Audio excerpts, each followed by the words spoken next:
സംഭവിച്ചു നാളെ പറയാൻ നിൽക്കട്ടെ, കാരണം ഞാൻ മുജാഹിദുകാരനിൽ നിന്ന് പറഞ്ഞുകൊണ്ട് നടക്കേണ്ട ആളെ. പക്ഷേ റബീഉൽ അവ്വൽ 12-നാണ് റസൂലുള്ളാഹി വഫാത്തായത്. വഫാത്താണോ അല്ല ജന്മദിനാണോ എന്താണ് നിങ്ങൾ ആഘോഷിക്കുന്നതെന്ന് അറിഞ്ഞാൽ കൊള്ളേ. വളരെ നല്ല ചോദ്യം, അതാണ് പ്രസക്തമായ ചോദ്യം, വളരെ നല്ല ചോദ്യമാണ്. ഞാൻ നിങ്ങളെ മുക്തകണ്ഠം പ്രശംസിക്കുന്നു. നിങ്ങൾ മുജാഹിദ് ആവാതിരിക്കട്ടെ എന്നാണ് എന്റെ പ്രാർത്ഥന. ഇതാ ഇമാം ഹാഫിദ് ജലാലുദ്ദീൻ സുയൂത്തി റഹിമഹുല്ലാഹ് ഇതേ ചോദ്യം ഈ ഇമാം സുയൂത്തി തന്റെ അൽ ഹാദിരിൽ ഫതാവയിൽ ഇതേ ചോദ്യത്തിന് മറുപടി പറയുന്നു. എന്താ പറയുന്നത്? അല്ലാഹുവിന്റെ റസൂല് ജനിച്ചതും റബീഉൽ അവ്വൽ 12 തന്നെയല്ലേ? ആണ്. അപ്പൊ ഇവിടെ അത് ദുഃഖത്തിന്റെ ദിവസമല്ലേ? അതുകൊണ്ട് മുസ്ലിമീങ്ങൾ ദുഃഖം ആചരിക്കാൻ പറ്റുമോ? ദുഃഖമാണോ ആചരിക്കേണ്ടതല്ല സന്തോഷമാണോ ആചരിക്കേണ്ടത്? മുജാഹിദ് സാധാരണ ചോദിക്കുന്ന ചോദ്യം. ഇതിന് 911 വഫാത്തായ ഹാഫിദ് ജലാലുദ്ദീൻ സുയൂത്തി റഹിമഹുല്ലാഹ് തന്റെ അൽ ഹാദിരിൽ ഫതാവ എന്ന കിതാബിൽ വ്യക്തമായി കൃത്യമായി മറുപടി പറയുന്നു. എന്താ പറയുന്നത് അറിയോ? കണ്ടോ? ശരീഅത്ത് ഹസ്സത്ത് അത് പ്രേരിപ്പിച്ചിട്ടുള്ളത് അലാ ഇൽഹാരി ശുക്രി നിഅമി വസ്സബ്രി വസ്സുകൂതി വൽകത്മി ഇൻദൽ മസായിബി. മുസീബത്ത് വിപത്ത് എത്തുന്ന നേരത്ത് മുസ്ലിമീങ്ങളോട് ക്ഷമിക്കാനും സഹിഷ്ണുത പുലർത്താനും അതുപോലെ തന്നെ ആ മുസീബത്തുകളുടെ മേൽ പരമാവധി സഹനം പുലർത്താനുമാണ് ഇസ്ലാം കൽപ്പിച്ചിട്ടുള്ളത്, പ്രേരിപ്പിച്ചിട്ടുള്ളത്. അതേ അവസരത്തിൽ അത് ജന്നത്തെ കുറിച്ചാണെങ്കിലോ അള്ളാഹുവിന്റെ ശരീഅത്ത് പഠിപ്പിച്ചിട്ടുള്ളത് ഹസ്സത്ത് അലാ ഇൽഹാരി ശുക്രി നിഅമി, നിഅമത്താകുന്ന ആരംഭ റസൂലുള്ളാഹി സ്വല്ലല്ലാഹു അലൈഹി വസല്ലമ തങ്ങൾ നമ്മിലേക്ക് വെളിപ്പെട്ട ദിവസമാണ്, ഉദയം ചെയ്ത ദിവസമാണ്. അതിലും വലിയ ഒരു നിഅമത്ത്, ഒരു അനുഗ്രഹം ലോകത്തില്ല. അതുകൊണ്ട് ആ അനുഗ്രഹത്തിന്റെ മേൽ ശുക്ർ പ്രകടിപ്പിക്കാനാണ് അള്ളാഹു നിർദ്ദേശിച്ചിട്ടുള്ളത്. എന്നിട്ട് മഹാൻ പറയാ, അതുകൊണ്ടല്ലേ വഖദ് അമറ ശറഉ ബിൽ ഹഖീഖത്തി ഇൻദൽ വിലാദ. നമുക്കൊരു കുഞ്ഞുണ്ടായാൽ അതൊരു നിഅമത്താണല്ലോ. ആ നിഅമത്തിന് ശുക്ർ ചെയ്യണമെന്ന് ഇസ്ലാം പഠിപ്പിക്കുന്നു. അതുകൊണ്ടാണ് ശരീഅത്ത് നമ്മളോട് അഖീഖ അറുക്കാൻ വേണ്ടി കൽപ്പിച്ചത്. അതൊരു നിഅമത്താ. ആ നിഅമത്തിന് നമ്മൾ ശുക്ർ ചെയ്യണം. എന്താ ശുക്ർ? ആ കുട്ടിക്ക് വേണ്ടി ഒരു ജീവിയെ, ഒരു ആടിനെ അല്ലെങ്കിൽ ഒരു മൂരിയെ, പോത്തിനെ അറുത്ത് നമ്മൾ അഖീഖ അറുത്ത് കൊടുക്കുന്നു. അതെന്താ? നിഅമത്തിന് ശുക്ർ ചെയ്യുന്നതിന്റെ ഭാഗമാണ്.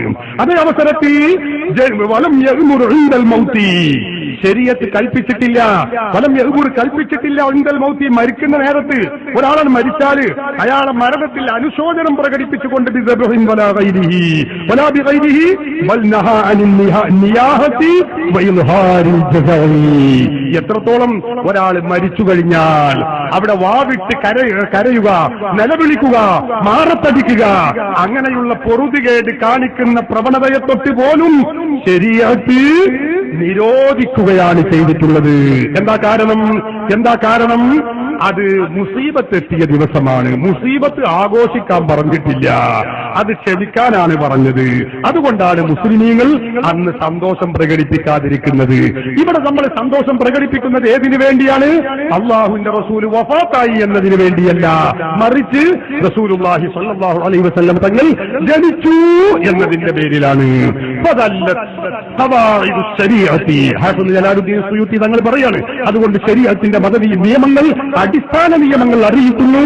അലാ അന്നഹു യഹ്സുനു ഫി ഹാദാ ശഹ്രി ഇൽഹാറുൽ ഫറഹി ബിവിലാദതിഹി സ്വല്ലല്ലാഹു അലൈഹി വസല്ലം. അല്ലാഹുവിന്റെ റസൂലിന്റെ വിലാദത്ത്, ജനനം കൊണ്ട് സന്തോഷം പ്രകടിപ്പിക്കണം, അത് സുന്നത്താണ് എന്ന് ശരീഅത്ത് നമ്മളെ പഠിപ്പിക്കുന്നു.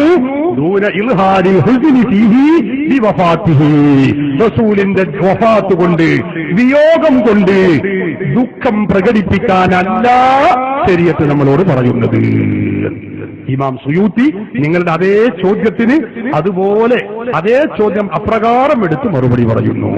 അപ്പൊ ഇത് ഇന്നും തുടങ്ങിയതല്ല, അതൊക്കെ ഇമാമികൾ വളരെ നേരത്തെ പറഞ്ഞു വെച്ചതാ. അതാ ഞങ്ങൾ ഈ പറയുന്നതൊക്കെ. മനസ്സിലായോ? ചോദിച്ചോളി. അപ്പം ഈ സുന്നിപ്പള്ളികളിലൊക്കെ വെള്ളിയാഴ്ച റബീഉൽ അവ്വൽ വെള്ളിയാഴ്ച നവാത്തി ഖുതുബയിലെ അള്ളാന്റെ റസൂലിന്റെ വിയോഗത്തിൽ ദുഃഖം പ്രകടിപ്പിക്കുന്നില്ലെന്നുള്ള ആ ചോദ്യങ്ങളൊക്കെ അത് നവാത്തി ഖുതുബിന്റെ അർത്ഥത്തിലുണ്ടെന്ന് മുജാഹിദ് മൗലവിമാർ അത് പറയുമ്പോൾ പറഞ്ഞു. അതിനെ പറ്റിയിട്ട് എന്താ പറയുള്ളത്? അങ്ങനെ ഒരു സംഭവം ഇല്ല. നല്ലോണം പറയാണ്ട് എനിക്കുകളെ വാല് ഒന്നിച്ചപ്പോ തിരിഞ്ഞെടുത്ത് പിടിക്കാൻ പോണത് ഞാൻ അല്ല, ഞങ്ങളെ കുറ്റപ്പെടുത്തിയല്ല. നല്ല ചോദ്യമാണ്. മറുപടി പറയും. അതല്ലേ രസം. കബറ് കിടക്കണം, നമുക്ക് ആരും ഉണ്ടാവില്ല. ഞമ്മക്ക് മാത്രമല്ല, ഈ കാണുന്ന എല്ലാവർക്കും കബറ് കിടക്കണം. ഖബറിൽ റസൂലുള്ളാഹിനെ അങ്ങനെ കാണണമെങ്കിൽ സുന്നിയായിക്കോളി, മുജാഹിദായ അതിന് കഴിയൂല. ഇടയ്ക്ക് ഞാൻ പറയാം, പേരല്ല സുന്നി ആകെന്നെ വേണം, പേരുണ്ടായിട്ടല്ല, സുന്യന്നെ ആവണം. മുജാഹിദ് ഞാൻ സുന്നിയാന്ന് പറഞ്ഞോട് സുന്നിയാവൂല, അത് വളരെ ശരിയാണ് നിങ്ങൾ പറഞ്ഞത്. ഞാൻ പറയാം, സാധാരണഗതിയിൽ മുജാഹിദ് ചോദിക്കുന്ന ഒരു വലിയ സംഗതിയാണ്, ആ നുബാത്തി ഖുത്ബനെടുക്കും പറഞ്ഞു. ആ അതന്നെ നുബാത്തി ഖുത്ബനെടുക്കും, കണ്ടോ നുബാത്തി ഖുത്ബയിൽ പറയുന്നത് കണ്ടോ? എന്ത് കണ്ടോ? എന്തിനാ ഈ നുബാത്തി ഈ വെള്ളിയാഴ്ച നിർവഹിക്കുന്ന ഖുത്ബ എന്താത് തിരിയണ്ടേ? അത് തിരിയാത്ത കുഴപ്പം. അതൊക്കെ ഇതൊന്നും ദീനിന്റെ അടിസ്ഥാനം പേർക്കൊന്നും തിരിയില്ല. അതാണ് എന്റെ സത്യം. മൗലവിമാർ പഠിപ്പേ ചപ്പടാച്ചിക്കനെ പഠിച്ച് നടക്കും. ഖുത്ബയിൽ ഒരു കാര്യങ്ങൾ മനസ്സിലാക്കണം. ഖുത്ബ എന്ന് പറയുന്നത് പിന്നെ ഒരു മനുഷ്യൻ ചെയ്യുന്ന എല്ലാ സുന്നത്തായ കർമ്മങ്ങളും കൂടി പഠിപ്പിക്കാനുള്ളതല്ല ഖുത്ബ. നിങ്ങൾ ആദ്യം മനസ്സിലാക്കണം. ഞങ്ങൾ പറയും എത്ര സുന്നത്തയിൽ പഠിപ്പിച്ചിട്ടുണ്ട്? നമ്മൾ ചെയ്യുന്ന എ മുതൽ സെറ്റ് വരെയുള്ള എല്ലാ സുന്നത്തും കൂടി ഖുത്ബയിൽ പഠിപ്പിച്ചിട്ടുണ്ടോ? ഇല്ല, പഠിപ്പിക്കാറുമില്ല. ഒരു ഖുത്ബയിലും നടക്കൂല. ഖുത്ബയുടെ സ്വഭാവം എന്താ? അത് തിരിയാത്തോണ്ടാണ് ഈ പ്രശ്നം. അതാണ് ഖുത്ബയുടെ സ്വഭാവം എന്താന്ന് ചോദിച്ചാൽ, ജനങ്ങളെ നന്മയിലേക്ക് പ്രേരിപ്പിക്കുക, തെറ്റിൽ നിന്ന് ഒഴിവാക്കുക. അതാണല്ലോ എല്ലാ ഖുത്ബയിലും നിർബന്ധ. തഖ്വ കൊണ്ടുള്ള വസിയ്യത്ത് അല്ലേ? തഖ്വ കൊണ്ടുള്ള വസിയ്യത്ത് എല്ലാ ഖുത്ബയിലും നിർബന്ധ. നമ്മളെല്ലാ ഖുത്ബയിലും ഇത്തഖുല്ലാഹ് അല്ലെങ്കിൽ ഉസീകും വയ്യായ ബിത്തഖ്വല്ലാഹ് എല്ലാ ഖുത്ബയിലും കാണും. തെറ്റുകളിൽ നിന്ന് ആളുകളെ ഒഴിച്ചു നിർത്തുക, ഖൈറാത്തുകൾ നന്മയിലേക്ക് ആളുകളോട് വരാൻ പറയാം. ഇതാണ് ഖുത്ബയുടെ ലക്ഷ്യം. ഞാൻ പറയുമ്പോൾ നിങ്ങൾ ശ്രദ്ധിച്ചിട്ടില്ലെങ്കിൽ പിന്നെ ഞങ്ങൾ വീണ്ടും ചോദ്യം ചോദിക്കും. നേരത്തെ പറഞ്ഞാൽ മൂന്നാൾക്കും ഒരേ മറുപടി പറയേണ്ടി വന്നു. മൂന്നാളും അബൂ സിദ്ദീഖ് എഴുതില്ല, ഉമർ ഫാറൂഖ് എഴുതില്ല. ഈ പറഞ്ഞതിന്റെ ചോദിച്ചതിന്റെ മറുപടി ഈ പറഞ്ഞത് ഇങ്ങനെ തുരുതുരേ പറയാം. പിന്നെയും കാരണം അവിടുന്ന് ആഫീസിൽ കിട്ടിയ ചോദ്യത്തല്ലേ ഇത് പിന്നെയും പറയാണ്. എന്തുകൊണ്ടാണ് ഈ പറയണതൊന്നും മനസ്സിലാക്കണം. നിങ്ങളൊക്കെ ബുദ്ധി മുജാഹിദ് ആഫീസിൽ പണയം വെച്ചിട്ട് ഞങ്ങൾ പോകുന്നത്. അവിടുന്ന് നിങ്ങൾ പോകണം. നിങ്ങൾ മുജാഹിദാന്നല്ലോ, ഹൈസാവക്കല്ല. ഞാൻ അങ്ങനെ ഉദ്ദേശിച്ചിട്ടില്ല. അള്ളാഹു നിങ്ങളെ കാത്ത് രക്ഷിക്കും ചെയ്യട്ടെ. നമ്മളെ വിഷയം ഇവർ ചോദിച്ച ആളുകളെ പറ്റിയാണ്, മുജാഹിദുകളെ കുറിച്ചാണ്. അപ്പൊ ഈ ഖുത്ബയിൽ പറയുന്നത് ഇതാണ്. ഏത്? ലോകത്തുള്ള എല്ലാ സുന്നത്തുകളും പഠിപ്പിക്കാനുള്ളതല്ല നബാത്തി ഖുത്ബ. നിങ്ങൾ മനസ്സിലാക്കണം. അതാണ് ആദ്യം എനിക്ക് പറയാനുള്ളത്. പിന്നെ എന്താണ്? തഖ്വ കൊണ്ടുള്ള വസിയ്യത്താണ് ഇതിലെ മുഖ്യം. തഖ്വ കൊണ്ടുള്ള വസിയ്യത്ത് എന്ന് പറഞ്ഞാൽ അതിന്റെ ഉദ്ദേശം എന്താ? നല്ല കാര്യങ്ങൾ ചെയ്യാൻ മുന്നോട്ട് വരണം, ചീത്ത കാര്യങ്ങൾ ഇത് മാറി നിൽക്കണേ. നബാത്തി ഖുത്ബകളൊന്ന് പഠിച്ചു നോക്കി, ആദ്യം മുതൽ അവസാനം വരെ. ഞങ്ങളതൊക്കെ പഠിച്ചവരും പഠിപ്പിച്ചു കൊടുക്കുന്നവരാണ്. നിങ്ങൾക്ക് ആ ഒരു തുണ്ട് മാത്രം നോക്കി ഇങ്ങനെ വരുന്ന പരിഭാഷ നോക്കി വായിച്ചു തരുന്ന ആൾക്കാരല്ലേ ഞങ്ങൾ. അതിന്റെ പൊതു സ്വഭാവമാണ്. ജനങ്ങൾക്ക് ഓരോ ആഴ്ച വരുമ്പോൾ തെറ്റുകളിൽ നിന്ന് മാറിയിട്ട് നന്മയിലേക്ക് ഇങ്ങനെ വരണം. അതിലേക്കൊരു പ്രചോദനം കൊടുക്കുക. ഇതാണ് ഖുത്ബയുടെ പൊതു സ്വഭാവം. അല്ലാതെ ഒരാഴ്ചയിൽ ചെയ്യേണ്ട എല്ലാ സുന്നത്തുകളും ഇങ്ങനെ എണ്ണി പറയാനുള്ളത്, ഒരു മനുഷ്യൻ ചെയ്യേണ്ട ഏ മുതൽ സെറ്റ് വരെയുള്ള സുന്നത്തൊക്കെ പാട് തെല്ലി പറയാനുള്ളതാണോ ഖുത്ബ? അത് ഖുത്ബ അല്ലാതെ മുത്തഫ ചെയ്ത് 10 കിതാബ്, ഫത്വൽ മുഈൻ, തുഹ്ഫ, നിഹായ, അതൊക്കെ അതിലുള്ള അതൊക്കെ. ഇതിൽ ജനങ്ങളെ പൊതുവിൽ തെറ്റുകളിൽ നിന്ന് ഒഴിവാക്കുക, നന്മയിലേക്ക് പ്രേരിപ്പിക്കുക. അതിന് വേണ്ട കാര്യങ്ങളാണ് എല്ലാ ഖുത്ബയിലും പറയാറുള്ളത്. അപ്പൊ അതിൽ പറയേണ്ടത് എന്താ? തെറ്റുകളിൽ നിന്ന് ജനങ്ങളെ നിങ്ങൾ തെറ്റുകളിൽ മുങ്ങിപ്പോകരുതേ. അല്ലാഹുവിന്റെ റസൂൽ വഫാത്തായ മാസാണ് റബീഉൽ അവ്വൽ. ആ റസൂൽ വരെ വഫാത്തായിട്ടുണ്ട്. റസൂൽ വരെ വഫാത്തായിട്ടുണ്ട്. പിന്നെപ്പോ നമ്മൾ വഫാത്താകാതിരിക്കുമോ? നമ്മക്കും മരിച്ചു പോണ്ടേ? അപ്പൊ നിങ്ങൾ തെറ്റ് ചെയ്യരുതേ, നിങ്ങൾ ഖൈറ് ചെയ്യണേ. ഇതാണ് ഇതിൽ ഈ പറയുന്നതിന്റെ ആകത്തുക. മനസ്സിലായോ? ഇത് പറയുമ്പോ അപ്പൊ മീലാദാഘോഷം പറഞ്ഞില്ല, അത് സുന്നത്താണ് പറയേണ്ടതല്ലേ? പറയേണ്ടതില്ല. എത്ര സുന്നത്ത് നബാത്തി ഖുത്ബയിൽ പറയാതെ പോയിട്ടുണ്ട്? ഇത് മാത്രമേ ഉള്ളൂ. അപ്പൊ എല്ലാ സുന്നത്തും കൂടി പറയാനുള്ളതല്ല നബാത്തി ഖുത്ബ. നബാത്തി ഖുത്ബ അല്ലെങ്കിൽ മറ്റു ഖുത്ബയുടെ സ്വഭാവം എന്താ? തെറ്റുകളിൽ നിന്ന് മാറ്റിയെടുക്കുക, നന്മയിലേക്ക് അവരെ പരിവർത്തിച്ചു കൊണ്ടുവരിക. അതിന് വേണ്ട ഉത്ബോധനാണ് ഖുത്ബ എന്ന് പറയുന്നത്, അറബിയിലുള്ള ഉത്ബോധനാണ്. അപ്പൊ അതിന് പറയേണ്ടത് ഇതാണ്. അവിടെ പറയേണ്ടത് ഇതാ, നമ്മളൊക്കെ മരിച്ചു പോവേണ്ടവരാണ്. അള്ളാഹുവിന്റെ ഹബീബ് മരിച്ചു പോയിട്ടുണ്ട്, വഫാത്തായിട്ടുണ്ട്. നമ്മളും മരിച്ചു പോവേണ്ടവരാണ്. റസൂലുള്ള വഫാത്തായപ്പോ സിദ്ദീഖുൽ ഫാത്തിമ ബീവി കരഞ്ഞിട്ടുണ്ട്, ഹസൻ ഹുസൈൻ കരഞ്ഞിട്ടുണ്ട് റളിയല്ലാഹു അൻഹുമാ. അങ്ങനെ സഹാബത്തൊക്കെ കരഞ്ഞിട്ടുണ്ട്. അവരൊക്കെ കരഞ്ഞിട്ട് കൂടി റസൂൽ മരിച്ചുപോയി, വഫാത്തായി. എന്നാ അതുപോലെ നമ്മളും മരിച്ചു പോവേണ്ടവരാണ്. അതുകൊണ്ട് നിങ്ങൾ ഇത്തഖുല്ലാഹ്, അള്ളാഹുവിനെ നിങ്ങൾ തഖ്വ ചെയ്യണേ. എന്താ ഖുത്ബ, നബാത്തി ഖുത്ബ എന്ന് പറഞ്ഞത് മനസ്സിലായോ? ഇതിൽ മൗലിദാഘോഷമല്ല പറയേണ്ടത്, ഇതിൽ പറയേണ്ടത് ഇത് തന്നെയാണ്. അല്ലാതെ സുന്നത്തുകൾ ഏതൊക്കെയാണ് എണ്ണി പറയല്ല. മനസ്സിലായോ? നിങ്ങൾ മനസ്സിലായിക്കണമെങ്കിൽ നിങ്ങൾ അച്ഛൻ ചോദിച്ചോളി പറയും. ഇതൊന്ന് പറയാൻ എനിക്കൊരു അവസരം ഇല്ലാതെ കാത്തിരുന്നു ഞാൻ. ഇതൊന്ന് ഇപ്പൊ ചോദിച്ചത് നന്ദി പറയും. നവാത്തി ഖുത്ബയിൽ പിന്നെ മീലാദുൻ നബി എന്ന് പറഞ്ഞിട്ടൊരു വിഷയമുണ്ടോ? അടുത്തതായിട്ട് ഈ റബീഉൽ അവ്വലിൽ ഓതാനുള്ള ഖുത്ബയിലായിട്ട് മീലാദുൻ നബി എന്ന് പറഞ്ഞൊരു വിഷയമുണ്ട്. അന്ന് ഇവിടെ വന്ന് മൗലവി അന്ന് പറഞ്ഞിരുന്നു, ഇവിടുന്ന് സ്റ്റേജുമെന്ന് പറഞ്ഞിരുന്നു നവാത്തി ഖുത്ബയിൽ രണ്ടാമത് പിന്നെ പഴയ ഊരി വരുന്നതിലല്ല രണ്ടാമത് പുതിയത് വന്നതിലുണ്ട് മീലാദുൻ നബി എന്ന് പറഞ്ഞൊരു വിഷയമുണ്ട്. നാലാമത്തെ മൂന്നാമത്തെ ഖുത്ബയിലുണ്ടെന്ന് പറഞ്ഞിട്ടുണ്ട്. അതിനെ പറ്റിയിട്ട് അങ്ങനെ സംഭവം ഇല്ല. അപ്പൊ നബാത്തി ഖുത്ബയിൽ അങ്ങനെ ഉണ്ട് അങ്ങനെ ഉണ്ടോന്നാ ചോദിച്ചത്? അല്ല പിന്നെ രണ്ടും കാതെ പറഞ്ഞ വൈരുദ്ധ്യമല്ല. അത് ഇല്ലാന്ന് ആദ്യം പറയാം, പിന്നെ ഉണ്ടെന്നും പറയാം. അങ്ങനെ പറയാം. അങ്ങനെ ഉണ്ടോന്ന് ചോദിച്ചേ? നബാത്തി ഖുത്ബയിൽ അങ്ങനെ ഇല്ലാന്നാ ഞാൻ പറഞ്ഞത്. നബാത്തി ഇന്ന് നമ്മൾ ഓതുന്ന സാധാരണ ഓതുന്ന നബാത്തി ഖുത്ബയിൽ അങ്ങനെ ഇല്ലാന്നപ്പ ഞാൻ പറയണം. അപ്പൊ ഇത്ര വലിയൊരു സന്തോഷത്തില് സന്തോഷം പറഞ്ഞ സംഗതിയല്ല ഇവിടെ. ഇവിടെ ജനങ്ങളെ ഖുത്ബയിലേക്ക് പ്രേരിപ്പിക്കും. അത് എന്താ പറയണ്ട? അല്ല, ഇത്ര അള്ളാന്റെ റസൂലിന്റെ നമ്മുടെ ആഗമനം എന്ന് പറഞ്ഞാൽ ആ സന്തോഷത്തിൽ നമ്മൾ സന്തോഷിക്കുക. അള്ളാന്റെ റസൂലിന്റെ വിയോഗത്തിൽ നമ്മൾ അങ്ങനെ ഒരു റഹ്മത്ത് നമ്മൾ നീങ്ങുമ്പോൾ നമ്മൾ ദുഃഖിക്കാൻ പാടില്ല. നമ്മളോട് ദുഃഖം ആചരിക്കാൻ പറഞ്ഞിട്ടില്ല.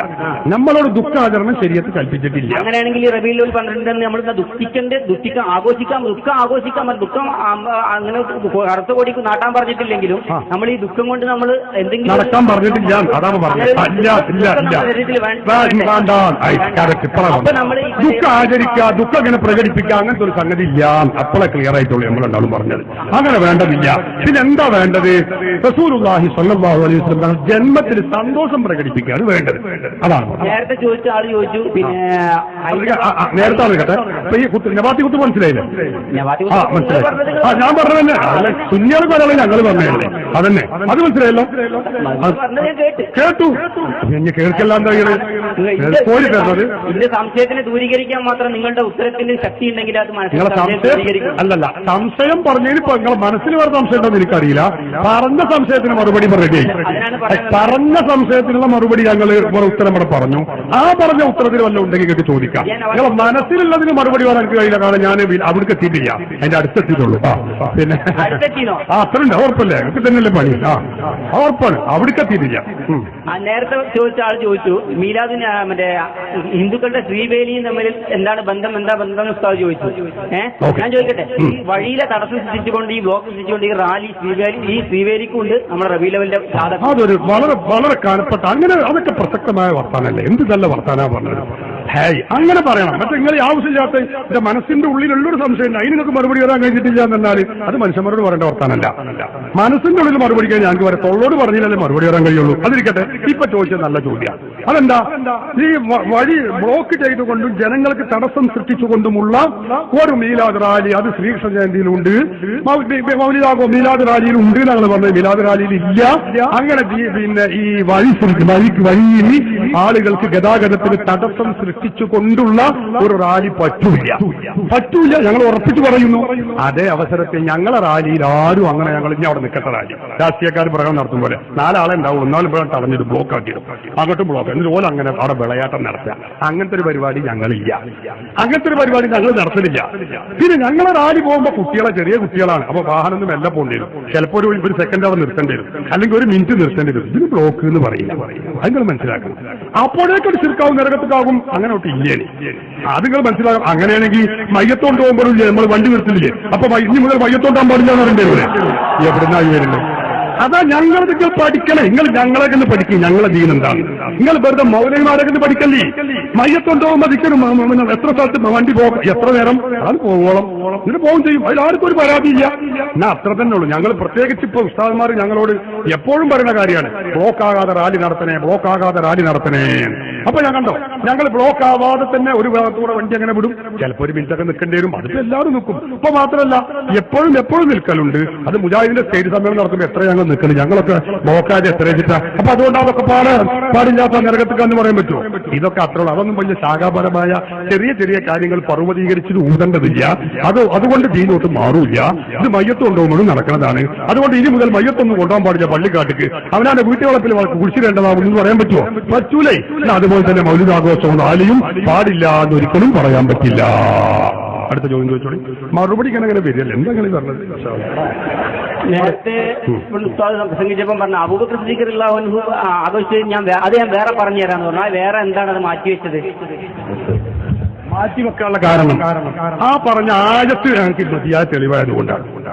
ആയത്ത് ഞങ്ങൾക്ക് മതിയായ തെളിവാണ്, അതുകൊണ്ടാണ് മാറ്റി വെച്ചത്. ആയത്തിന്റെ അർത്ഥം ശരിയാകണമെങ്കിൽ സിദ്ദീഖുള്ളൊക്കെ മൗലൂദ് പറഞ്ഞെങ്കിലേ അപ്പോ ഈ ആയത്തിന്റെ അർത്ഥം ശരിയാകുന്നുള്ള ഒരു തെറ്റിദ്ധാരണ മുജാഹിദ് രാജ്യവ്യാപകമായി പരത്തിക്കൊണ്ടിരിക്കുകയാണ്. അതിന് ഞങ്ങൾ അടിവേറെ അറുത്തിട്ട് ബാക്കി വെക്കാനുള്ളൂ. അതാണ് ഞങ്ങളുടെ പരിപാടി. ആയത്ത് ആയത്തന്നെ, അത് തെളിവന്നെ. അതിന് സിദ്ദീഖ്